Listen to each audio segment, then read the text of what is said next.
YouTube. What's going on? This preacher. So I'm back at it, man. Back at it. Out the hospital. I got out the hospital on Thursday. Today is Saturday. I'm doing my little water loads that I do on the weekends. So I'm back at it. I do these little water loads because they like little day runs. For instance, I'm going 250 miles to Miami, and it's a straight through. I pick up at 8 and I deliver at 3, and I'll be back home by like, I don't know, 5 o'clock, 6 o'clock tonight. Then I wake back up in the morning again, pick up at 8, I deliver at 3, back home by like 5 or 6 o'clock again. So now took these 10 loads, but so they $800 a piece at 252 miles to my delivery. So yeah, man, back at it. So what happened?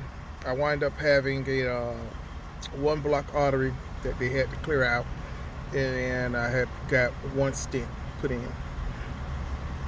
The surgery that I had, my heart surgery, from that's why you see the scar, right? It goes down my chest and stuff like that. So it's pretty good, but I mean you still can see it, but it's pretty good though. The bypass surgery that I had, it only lasts about 8 to 10 years. Okay, but most people who have these surgeries, they're like 75 years old, 70 years old, maybe 65 years old. So for them, 10 years, it's real good. But for me, having this surgery at age 36, and then when they only really last 8 to 10 years, around that time you develop problems. For me, it has been 8 years. So that's why I didn't have these problems. Yeah, I'm inside my little Warner shirt. Don't hate. I got a lot of shirts, man. I worked for Warner for 4 years. So I got a lot of shirts, man. I'm not throwing away shirts when I go to work just because they say something else on them. Everybody, oh, you work for Warner.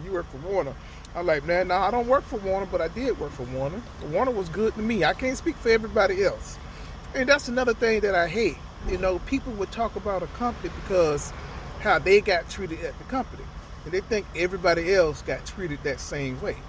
Okay, but when you got, 9,000 drivers, 10,000 drivers, you're going to have a couple bad stuff that goes on. Every company is not for everybody. It don't matter what it is. You got people who go to every single trucking company, and then some people going to say good things about them, some people going to say bad about them. Some people is making a lot of money at companies, some people is not making a lot of money at companies. And if you're making a lot of money and you tell about your experience, people call you, oh, the company must be paying that person, or you getting something special, concessions and everything. No, they just treat me good. I got a good fleet manager. I got a good load planner. They treat me good. I can't help that, unless you have the same everything. That's the only time that you can compare how you're being treated compared to somebody else. So if you work at the same terminal, you have the same fleet manager, you have the same load planner, okay? Now you can compare yourself to the next driver. Because now you could be like, well, I don't understand. If he's getting all this, why I'm not doing this? I'm making my loads on time just like he's making his loads on time. I'm not turning down no loads. I'm not complaining about the loads. I'm doing everything that I'm supposed to be doing just like he's doing. So why is he getting this and I'm not getting? Now you can compare. But if, like my terminal was in Lakeland, Florida, right? So if I'm in Lakeland, Florida, that's my terminal. And my fleet manager is this person. And my load planner is this person. But your terminal is in Indianapolis or in Pennsylvania. And you have totally different. You can't compare your situation to my situation. Even if, like, I work for Dollar General, right? I was on the Dollar General account. Well, if I'm busting out my stops faster than you busting out your stops, then you can't say that. You know what I'm saying? If I'm working harder than you and I'm getting done, it's not taking me all day to do my stops compared to it's taking you, then you can't blame me because I'm a better worker than you. At every job, man, it's always like that. Y'all know, at every job, y'all know, y'all doing the same thing, but you're a better worker than this other person is, right? But then they making the same money that you making. Now you start to be like, man, I work 10 times harder as this young person, but then they making the same kind of money I'm making. Then all of a sudden, you getting paid a little bit more money, you get paid a little bit more money. And now they mad because you making more than them, but you know you're a better worker than the next person. Now they complaining about how bad the company's treating them. Well, maybe they treating you bad because you're a bad employee. Y'all ever think about that? So when y'all looking at these companies, okay, I have to say this because I still have some people who's coming to Warner that watch my old videos. If y'all coming to a company, right, take everything with a grain of salt. It just give you an idea how you could be treated. It don't mean that you're going to be treated like that. It just means that you could be treated that way. Try to stand out. Make yourself stand out for the next person. And maybe they treat you better. I'm not worried about what's in somebody else's pocket. I'm not pocket chasing. I'm not worried about what's inside somebody else's pocket. No, that ain't none of my business. What you got, how much money you making. That's none of my business, right? So, okay, I'm not pocket chasing nobody. I can care less how much money you make because you're not working how I'm working. I can't compare myself to you because I'm a totally different person. I'm a totally different breed. I have a goal, okay? So when you ask me, okay, even with my heart condition and stuff like this, why don't I get out of the truck? Because I have a goal. That's why. I plan on getting out of the truck, okay? But that's 3 years from now. I had a 4-year plan. I'm inside my first year, and I have a 4-year plan. Just like I had a 4-year plan when I got into trucking. That, okay, I was going to get my own truck and be an owner-op within 4 years. And I did that. So I'm inside my next 4-year plan. Okay, and each year I try to accomplish something within that 4 year. But by the end of the fourth year, this is where I plan on being at. Do the plan change sometimes? Sometimes it has to change because why? Life happens. That's why. But you just continue to go. And that's why you do one of what we call like a declining budget, right? You have a budget and you're doing a declining budget and you break it down for every single week and you're tracking it to the end of the month. So you get to see where you at. So at the end of the month, you're not surprised at your numbers because you're tracking it every single week to see if you're meeting those benchmarks. Well, it's the same thing I do inside my business plan for 4 years. I see where I'm at, okay? I made over $225,000 my first year, and that was with me being out of work for 3 months. Okay, and I still made over $225 in Florida as an owner-op. Being home 5 nights a week. Okay, 5 nights a week. Did I work some weekends? Yes. I tell y'all every time if something happens, things like that, where that it caused me to work for my numbers, then I would work the weekend. But for the most part, I was off Saturdays and Sundays. Okay, y'all saw my videos. Well, y'all know how I do. But for 3 months to still make over $225,000 as an owner-operator, hey, that's pretty good. Okay, you got some people who's making around that or $250,000 and they over the road, going from state to state, all over the place. No, not me. I just do Florida, Georgia, South Carolina, North Carolina, sometimes Alabama. That's it. So one time I did pick up in Virginia a couple times. All right, but that's because it's only like 40 miles away from where I was at in North Carolina to pick up that load and things like that. Plus, those Virginia loads be paying me over $3,000 coming back down to Florida. So I did do that sometimes. But anyway, and that's pretty much how I attacked my life. So even though, yes, I was in a hospital, and even though I have a heart condition, I still had to go back and I still had to pass all these tests. Because this week was when I needed my medical card. So I got my medical card on Friday, and I had to pass all these tests on Friday after I got out of the hospital on Thursday to get my DOT medical card, because it issued out to me every single year. I got to renew mine once a year. So I had to pass all these tests to get my medical card. So yes, I am medically cleared to actually drive, but like I'm doing, I'm getting loaded now and I'm just sitting here. I'm just driving. It's not like I'm doing Dollar General and I have to do that physical work. Okay, I didn't switch that. Okay, and again, like I say, it's part of my 4-year plan. Okay, I plan on being off the road in another 3 years where I won't be on the road. I would be in an emergency situation. Put it like that. That's what I'd be. I'd be in an emergency situation because I plan on buying a couple more trucks and hiring me some drivers and things like that. So that way, if they need days off or time off, that's the only time I will actually get inside of the truck.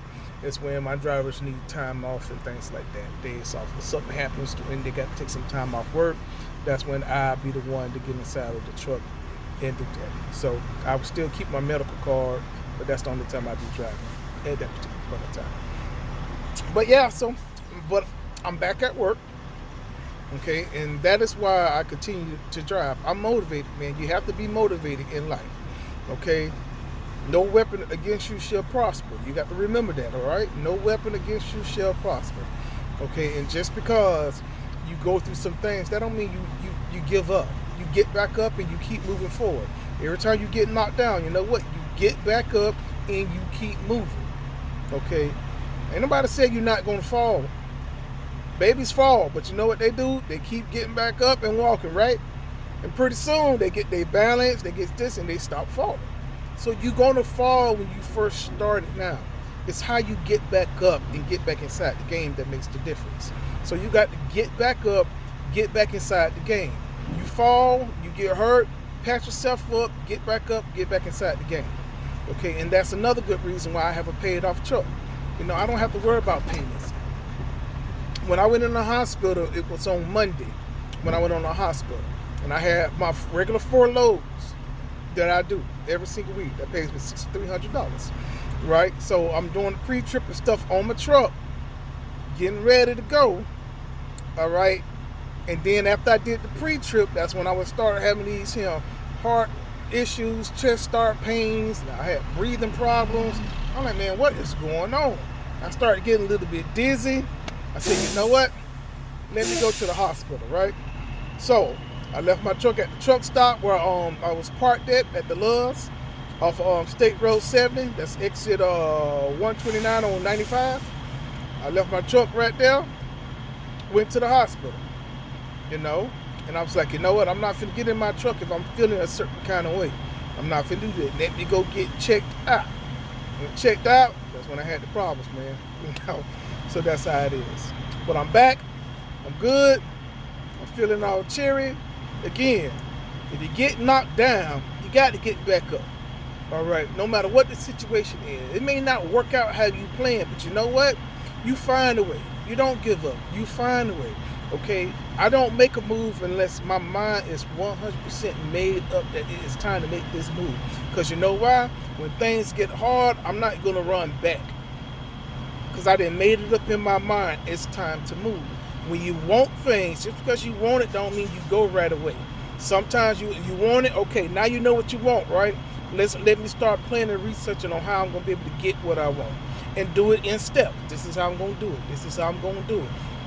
Did I want to start off with a paid off truck? No, I tried to get a brand new truck. I did. But you know what? Nobody had them. Nobody had them.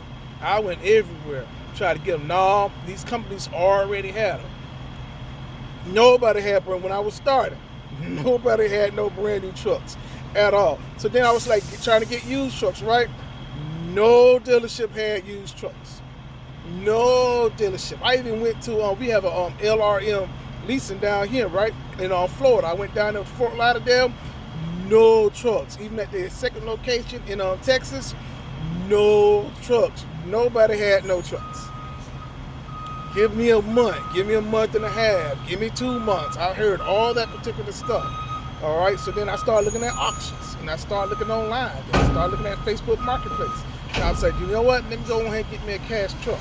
If I'm gonna get me a cash truck, I'm gonna get me a cash truck with an engine that I know a little bit about, and an engine that is easier to fix, easier to maintain, and cheap. All right. The rebuild on my engine for this truck It's only about $7,500 to rebuild my Cummins M14 red top. That's it. $7,500. So to make this investment of $6,400, I'm like, okay, worst case scenario, if it needs another engine, it's gonna cost me $7,500 to rebuild this whole entire engine. You know what? I got that. So if I got the $7,500, I might as well go ahead and get the truck. I put another $2,500 after the 64 to get this truck load ready. I was on the road. And then that first year, I had different things going on in that first year. You know, and a lot of times I was down for 2 weeks for this truck because of getting parts for it. You got to find parts. You just can't go to the dealership and get every single part for this truck because it's an older truck. So you got to do your research and find out where to get. And some of these shops, you got to do the footwork. They will go to people who they know and get their stuff for them. And then at that point, if they can't find it from the people who they know, then they let you know, hey, I can't find this in part. Do you want to try looking for it? I'm like, yeah, no problem. Then I do my research and I start looking for it. And I then found different companies that has all my stuff that I need for M14 throughout my whole first year. So you know what? I'm about ready to go. I've been replaced most of everything on the outside of this engine. And well, I did do the injectors, got new injectors and things like that. And after I did the new injectors, right, I bought 2 extra ones. So if it goes out on me on the road, guess what? I got 2 injectors sitting right up in here, just in case it goes out. Because that's what these engines are known for. The injectors for these engines is known for going out. But I got a guy, one of my friends that been using. He put me on to this guy down in Miami, and he rebuilds them with all OEM parts. He rebuild injectors, and he is real good. I went to the shop. He took it apart. He showed me exactly what was wrong with mine, and I knew what was wrong with mine. He explained to me how it happened, what I can do to prevent it from happening. I'm like, man, he made me an injector king now. Like I know, okay, don't do this. Hey, put this inside my fuel and do that like every other fill up, or at least do it twice a week. If you put this inside of it, it helps keeps your injectors running right. It helps all the parts stay lubed up. It keeps water from getting in it and getting water damage inside your injectors, because sometimes the water, even though you have the water fuel separator, it doesn't get all the water out all the time, and in times that water wind up damaging your injectors. But anyway, he told me a whole bunch of stuff that let me know, and that's why these particular engines injectors goes out, because these old engines don't have the better fuel and water separator like the newer engines have. And that's why these injectors wind up going out, because of water damage. I'm like, oh, okay, so cool. So he told me what to do and things like that, and put up. So that was good. Yeah, I'm getting loaded. That's why I'm doing all this and shaking. But anyway, I'm back. Like I said, even though you get knocked down, man, keep moving forward, and you got to keep the faith, okay? Because without faith, it's impossible to please God.